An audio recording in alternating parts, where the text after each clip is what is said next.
Good evening, and welcome to this installment of Parent University TV.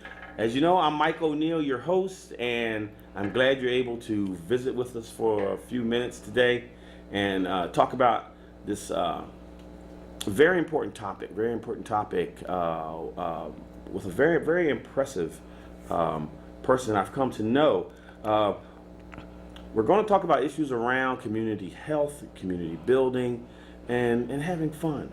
And of course, to help me do that, I wouldn't think of you having to watch me talk about anything for a half hour. So I bring someone who knows what they're talking about to share some time with me. And we have this evening my good friend, Dr. Erika Tate. How are you, Erika? I'm good. How are you? Good to see you. And I'm glad that we're finally able to do the show together. Yes. And I've been excited about your work since I think we met at an early learning college. Yes. Initially. And I've been following what you do, following your blog. Your stuff's very exciting. We even put it out on the Parent University mail stream because it's just that exciting. Great. But I know you a little bit, and we've broken bread in a couple places. But tell us a little something about yourself, Dr. Okay. Well, I am a local business owner, and I like to consider myself like a community enthusiast. I really enjoy doing work in the community.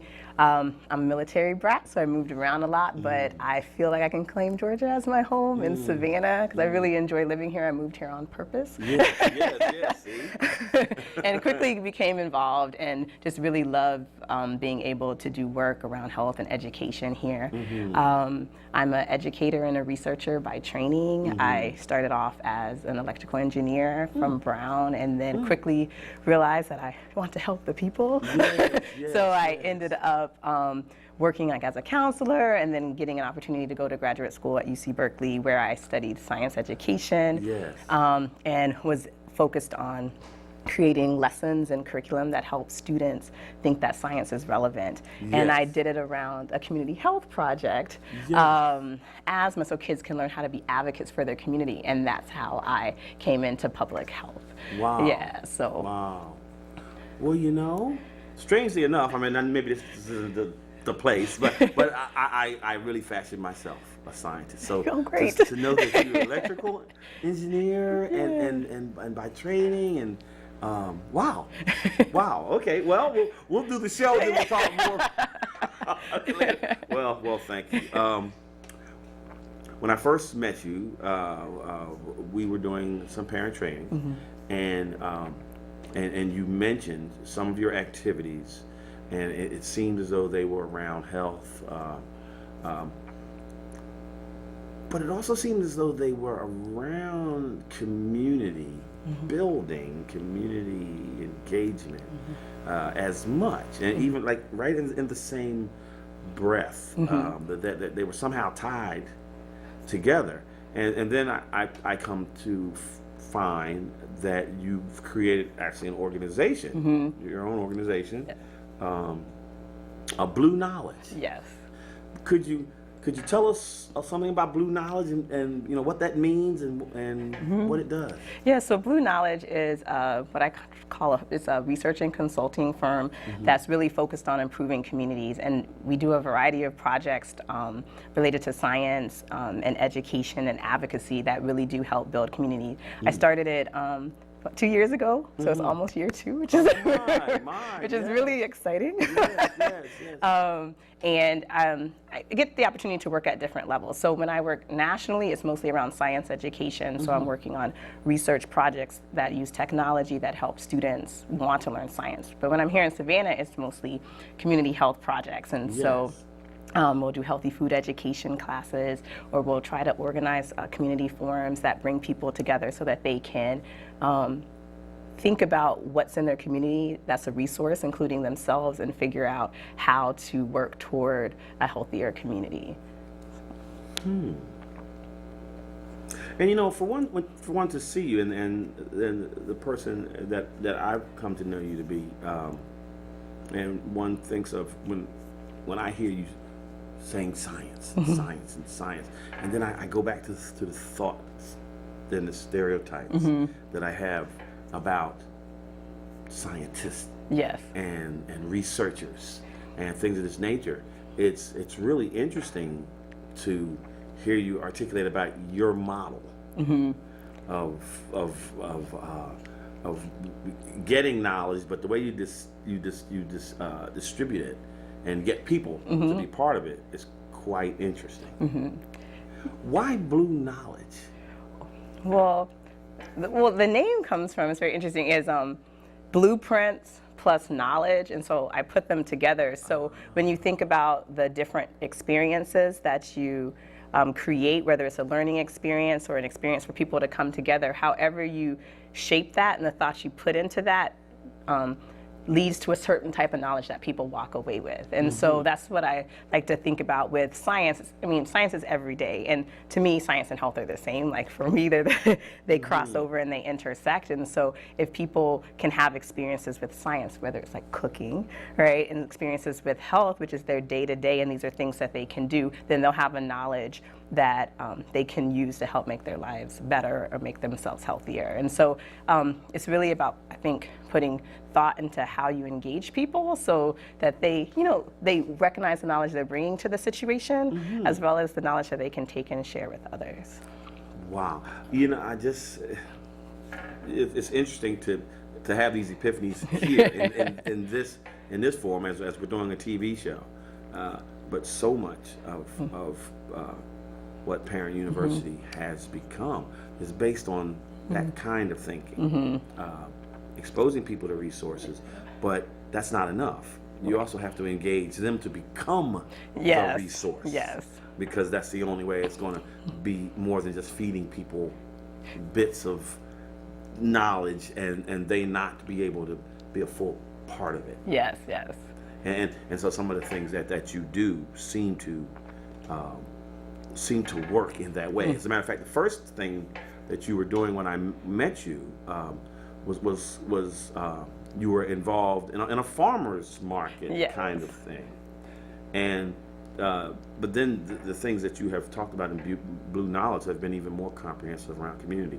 So tell me, how does something like a farmer's market, how does Erika Tate end up working and advocating and being a part of farmers market? Yeah, well, I love food. Okay. I love food. And actually before, like for the 10 years before, I was a fitness instructor, so I very much was always into helping people be healthy, whether it was, thinking about here are some ways to improve your diet, or like let's just do some kickboxing and dance and have a good time and get in shape.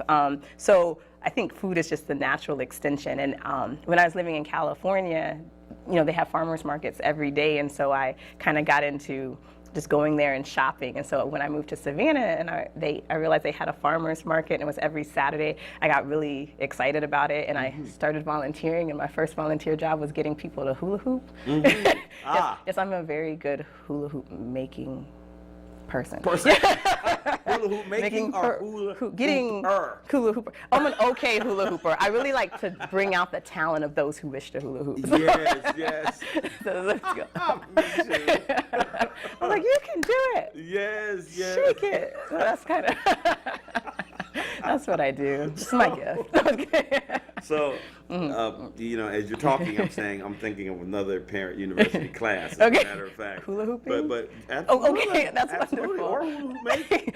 That would be really exciting. You can get some creativity and you walk into away with that. something. Yes. Okay. But, so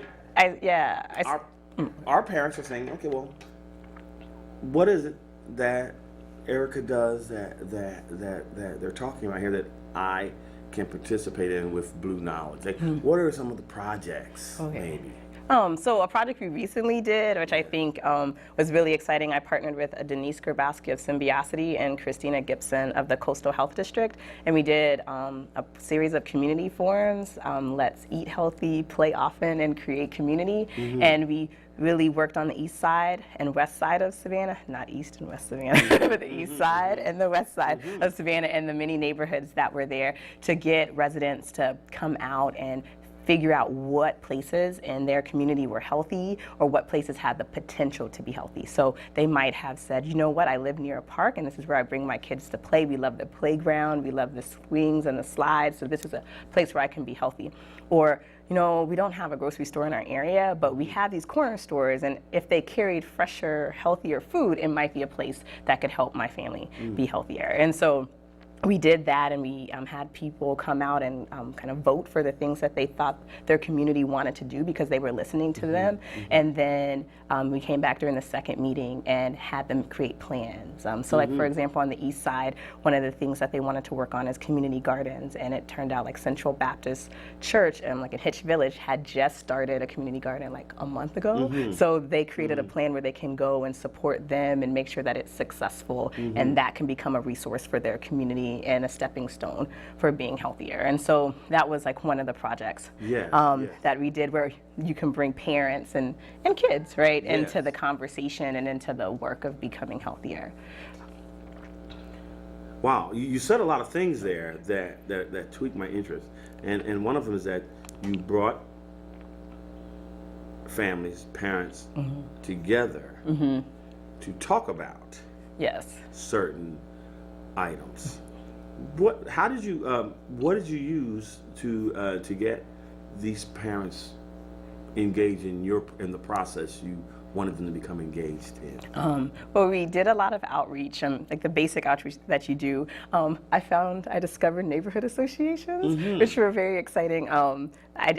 I mean, I know that there are neighborhood meetings, but I didn't know how organized that they were. Like, you go to them in the fire department, the police department, they're sharing, and people are expressing things that are going on. So that was really exciting, and it was a kind of a new avenue to go. And now I go to my neighborhood association meeting, which is really exciting. And so, and then we tried to make, so we did use that to recruit people, but then we tried to make it as engaging as possible when they got there. So we had like really big maps up where they could put stickers and they could write their notes. We had them like have voting cards. In the second meeting, we did like a little game where they had to think about the things that they're bringing to the table. So they would say like, I enjoy gardening, I enjoy cooking, or I'm really good at bringing people together, or I'm really good at people, getting to do what I want them to do. Yes, right. Good. Talents that sometimes we don't often celebrate, but are really helpful in bringing community together and making plans happen. And so kind of getting them to reflect on, like, you are a resource to your community. Yes. And so these are different ways that you can do it. And so it was kind of just a jump start to a process that I hope continues going forward. Well, it's the way that you tie the terms healthy and eat healthy, play often, and create community. It's really it's one. It seems like it could be one thing, but it's how do you focus on those various aspects in practicum and what you're actually doing? How do you bring people together and say, okay, do we say one day we talk about eating healthy, and then the next day we're talking about playing often? How does it present it? Well, we do it at the same time, like, because they go together. I mean, especially if we're thinking about like childhood obesity prevention or adult obesity prevention, it is your physical activity and the food that you're eating, but it works hand in hand. And so you want to be able to eat the healthiest foods that you can, as well as have the opportunity to get out and exercise and move. And it should be easy, right? They always say the healthy choice should be the easy choice. You should be able to walk to your grocery store and find fresh foods, and you should be able to just, go to the park and play. And play is exercise, play is movement, it is activity. And so they go together because they're what you do in your day-to-day life. And there's a fun aspect, and anyone who knows you realizes that fun and joy is a part of who you are. But we don't always think about being healthy. Like those of us that have had gym memberships for 25 years don't necessarily think of the gym time, the being healthy part, the time I'm going to commit to being healthy. We don't think of it necessarily as fun. Yes. Yeah. But you see? That's what the community comes in. I think, like with the healthy food education classes, what was great about them that it wasn't, oh, this is how you make this vegetable soup. It was like, we're going to make salsa. So we had we worked at like Moses Jackson Advancement Yes. Center or St. Mary's Community Clinic, and especially at the St. Mary's, it was the preschoolers and their parents, and so they were doing it, and they're smelling fresh herbs because we took like Italian seasonings and kind of broke it down. So they're like touching the rosemary plant, smelling it. They're like, I like it, I don't like it, and then they come together around a table and they're all working to create this salsa. And so it really is fun. Like the kids are squishing and stirring, and the parents are enjoying spending time with their kids. And so I think it's when you're not only, sometimes we think about health like very individually, like I eat this, I'm going to go to the gym. But if it's like, no, we actually are just going to meet at the park and hang out, or we're going to go walking with each other because we have to catch up on what happened last night. Then it's fun and it's part of your day to day, and it's not a chore. Because it doesn't need to be a chore. It's your life. Well, because things are so compartmentalized. Yeah. So there's work, and there's transportation back and fro to work, and for many of our citizens, there isn't the healthy outlet to walk to. Oh, yes. And so, it becomes, okay, now I'm going to go shop. Yes. You see, and so the concepts that you're bringing, first of all, they're very good for community, for getting out and meeting each other. And the concept that, sometimes we may go out to one of the parks, but you don't see people very often just walking around the neighborhood together. Right. Yes. And that seems like it would be a natural thing and would probably lead to some healthy engagements. Yeah. You had a program that was centered around kids, and it was Let's Go, and it was the numbers 5210 something. Yes. I thought it was the show 91210. It wasn't that one, but No, it's not a soap opera. Not a soap teens. opera. Okay. Well, tell me more about the 521. I know it had to do with the aspects that we're talking about. Yes. So last week I got the chance to go to Maine for a Let's Go 5210 program as part of a larger project with the Savannah Business Group, a child wellness grant. And so Let's Go 5210 is like a health program or health interventions that happen at different levels. So that it will be in schools, doctors' offices, hospitals, community centers, and the 5210 are really ways to remember healthy behaviors. So you want 5 fruits and vegetables a day at least.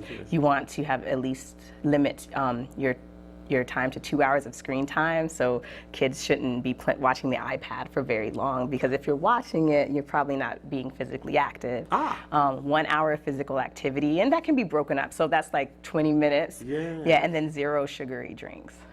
Wow. Yeah. And so it was just an opportunity to learn how different communities across the country are using this program to promote health throughout their community. Okay, this is very interesting stuff. Okay, first of all, who is the business group? So Savannah Business Group is a coalition of employers in Savannah, like the city of Savannah, Gulfstream, and other employers who have come together to provide high quality health insurance for their employers. And so they recently received a grant from the National Council of Business on Health for 2 years to really work around child wellness. So a couple years ago they had one to plan, so they did some work around childhood obesity and found like 1 in 3 children in Chatham County were considered obese. And so now they're trying to do some programs to work on that. And so they're focusing on engaging physicians, employers, and parents around the issue. And I'm working with them around the parents. And so it's really exciting, because we start by listening to parents, which is like the best thing ever. So we're I know, what do you want? What do you need? And then let us go from there. Yes. So it's well, really along exciting. those lines, what we do is that we bring resources to parents, and from what you just said, how would I facilitate our parents knowing more about the Savannah Business Group and what you do? Is there a number they call, website they go to, or would they do it through your Bluknowledge? So not yet. Right now we're in the initial stages, and so we're conducting these focus groups where we're bringing parents together to really listen to what they want and need. So we're thinking about things related to school, like school menu and what students are eating, with like a fitness report, like the Shape Fitnessgram, where kids would do some testing, like it used to be like the presidential fitness they used to do when you were a kid, and sending those reports home, and so parents getting some information from the school about whether or not their kid is healthy, and trying to help them figure out, is this useful, is this helpful, how could I use this as a tool to talk with my doctor. We're also talking with parents to hear about their experiences with their child's doctor, like do they feel heard, does the doctor work with them to create a plan? Does the doctor include the child in the conversation? If if you're of a certain age, the child makes choices throughout their day about which foods they want to eat, and then also what resources they want. And so Savannah has a lot of resources, and we're very interested in how they hear about these resources, where it's coming from, and then also how would they share those resources, and we can think about what supports. And so I think coming later, after we get that information together and figure out, you'll see some activities which will look like a parent summit that will come in the 2014 school year, not school year, excuse me, year, and then maybe some wellness workshops around helping parents really support like a healthy living and behaviors in their household. Well, I certainly hope that you would use the Parent University venue just as much as possible to get the word out, and that's why I asked you earlier about what was your methods of engaging in the eating healthy, play often, and create, because I'm trying to give our parents a way to visualize. Well, how do I get in contact with this initiative? Because oftentimes, you know how it is. If a person can't get to it very quickly, yes, then something else comes up. Right. Well, I think I think the way we can start now, just because we're starting the program, is to really think about the 5210. I mean, I always think it's great because there are steps that you can take in your house to begin. And so there's a website called letsgo.org that parents can go to that has a lot of resources, and not just parents, like schools that work with parents or community centers that work with parents can also check it out and find some resources to support them. Okay, the websites. Now I want to talk a little bit more about just a couple of things. In these focus groups, in these focus groups, which are happening, are evolving as we speak. Yes. Parents think, okay, both focus groups. What are they going to talk about? Oh, yes. So we tried to make them fun.